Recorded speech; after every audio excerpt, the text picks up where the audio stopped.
Baiklah anak-anak, sebelum kita belajar, marilah kita berdoa. Berdoa mulai.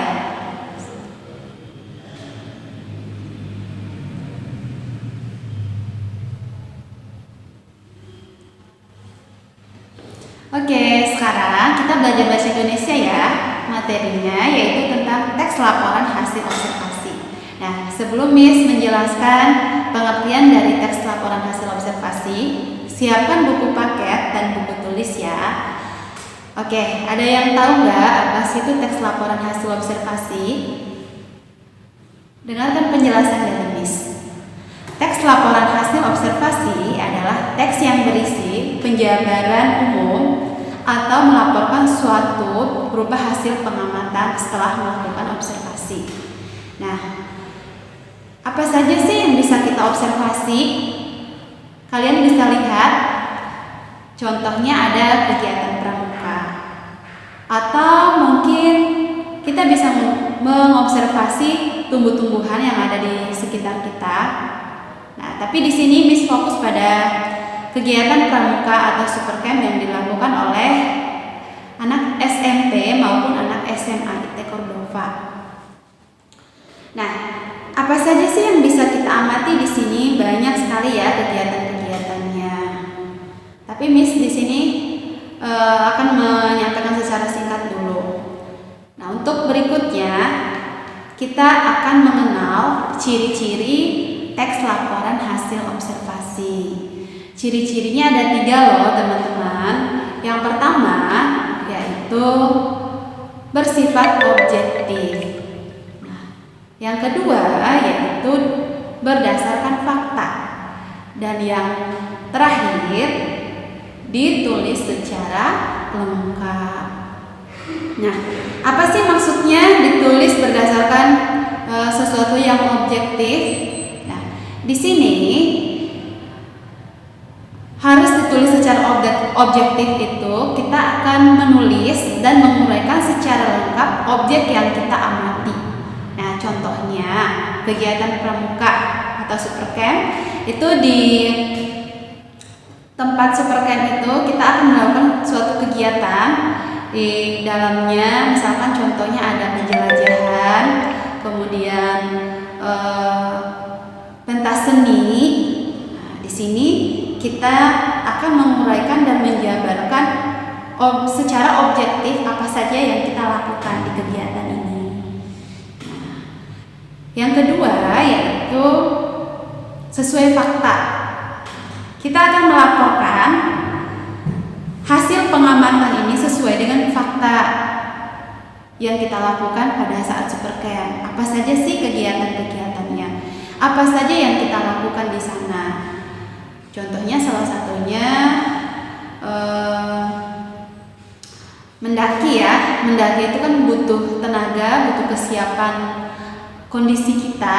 Nah, kemudian perjalanannya tidak mungkin dong kita mendaki gunung itu melewati jalan yang lurus tanpa menaiki tanjakan dan banyak sekali tantangan-tantangannya.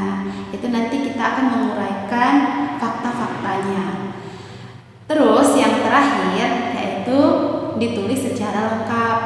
Nah, maksudnya sesuatu yang objektif yang kita lihat, yang kita amati selama kegiatan supercamp ini, kita harus menulisnya secara lengkap. Nah, mulai dari kesiapan keberangkatan supercamp sampai dengan sampai dengan penjelajahan dan kita akan tiba kembali di sekolah itu harus ditulis berdasarkan fakta dan ditulisnya harus secara lengkap. Nah, mungkin itu ya untuk ciri-cirinya. Mudah-mudahan anak-anak bisa memahami apa yang telah disampaikan.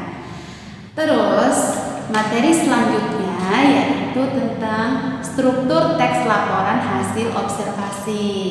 Nah, teman-teman, di samping ciri-cirinya, di sini kita akan menjelaskan juga struktur teks laporan hasil observasi sama dengan teks-teks yang sudah kalian pelajari sebelumnya.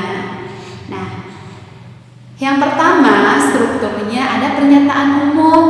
Nah, pernyataan pernyataan umum biasanya berisikan tentang pembuka, kemudian ada kalimat pengantar.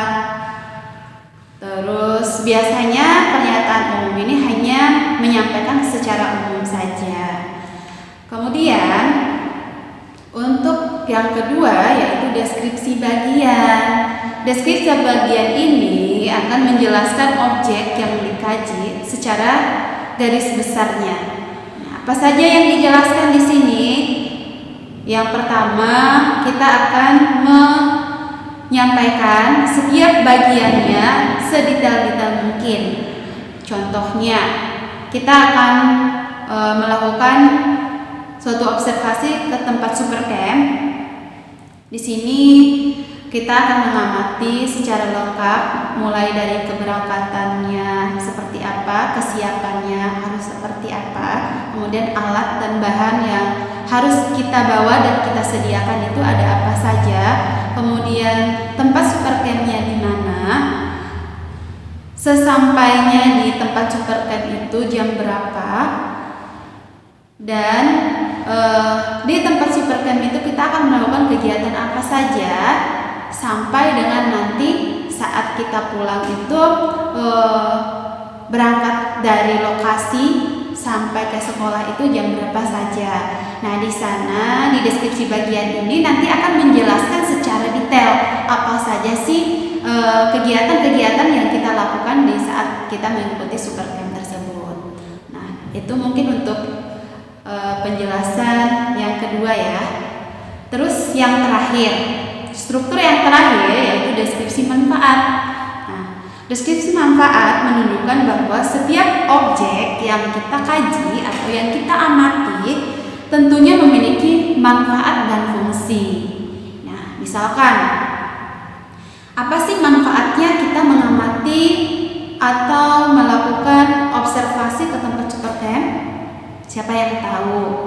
Nah, manfaatnya supaya kita tahu kegiatan apa saja sih yang dilakukan oleh anak-anak yang mengikuti Supercamp ini. Apakah bermanfaat? Apakah memiliki fungsi atau tidak? Tentunya kalau menurut Miss ya, pasti setiap kali kita melakukan penelitian atau melakukan observasi itu pasti memiliki tujuan dan manfaatnya. Nah, mungkin hanya itu yang bisa disampaikan di materi struktur teks laporan hasil observasi. Baiklah anak-anak, sekarang kita lanjut ke materi berikutnya yaitu tentang ciri kebahasaan teks laporan hasil observasi.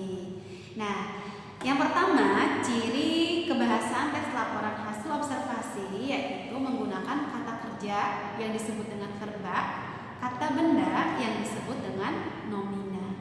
Perhatikan kalimatnya ya, anak-anak ya.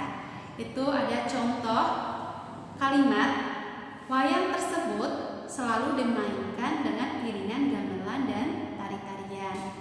Yang warna biru menunjukkan kata benda ya, kata wayang, kemudian iringan gamelan dan tari-tarian itu termasuk ke kata benda atau kata nomina. Kemudian yang warna ungu dimainkan itu termasuk ke dalam bentuk kata kerja atau yang disebut dengan verba. Lalu kalimat yang bawah itu, wayang tersebut selalu dimainkan dengan iringan gamelan dan tarian. Kata wayang tersebut yang ditunjukkan oleh warna merah itu merupakan frasa nomina. Kenapa harus frasa nomina wayang sampai kata tersebut? Karena dia sudah merupakan satu kesatuan dan tidak dapat dipisah. Kemudian berikutnya yaitu selalu dimainkan. Selalu dimainkan merupakan kata apa? Termasuk ke kata kerja verba. Kemudian berikutnya dengan iringan gamelan dan tari-tarian. Iringan gamelan dan tari-tarian itu termasuk ke dalam frasa nomina. Kenapa? Karena dia merupakan kata benda. Oke, kita lanjut berikutnya. fiksasi atau proses penyembuhan.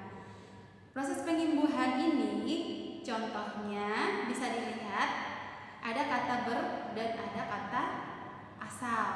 Kemudian yang kedua ada kata men atau yang disebut dengan imbuhan men. Kemudian ditambah dengan kata batu. Nah, kita mulai dulu ya yang pertama. Perhatikan contohnya. Kata ber bila ditambah dengan kata asal sama dengan kata berasal.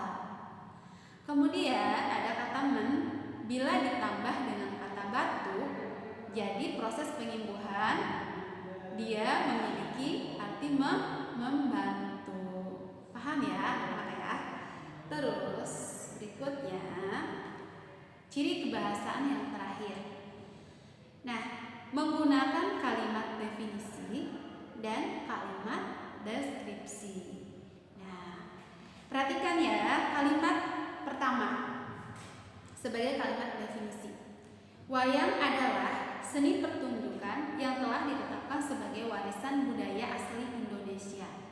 Nah, kenapa dikatakan sebagai kalimat definisi? Kalimat definisi itu biasanya ditandai oleh kata adalah, kemudian merupakan, yaitu, dan ada juga kata yakni. Gitu ya. Kemudian contoh kalimat deskripsi. Kalimat deskripsi kan tadi Miss sudah menjelaskan ya di awal. Deskripsi itu kalimat yang menjelaskan secara detail ciri-ciri objek itu. Nah, bisa dilihat contohnya. Wayang kulit tersebut terbuat dari kulit kerbau yang ditatah, diberi warna sesuai dengan kaidah ulasan, wayang pendalangan, dan diberi tangkai dan bahan tanduk kerbau bule. Nah, situ dijelaskan secara detail wayang kulit itu terbuat dari kulit kerbau. Nah, itu sudah detail ya penjelasannya anak-anak. Baiklah, untuk materi kita hari ini Miss cukupkan sekian dulu. Mohon maaf apabila penjelasan Miss masih sangat kurang. Mudah-mudahan materi kali ini bermanfaat untuk kalian. Marilah kita tutup pembelajaran hari ini dengan sama-sama membaca doa.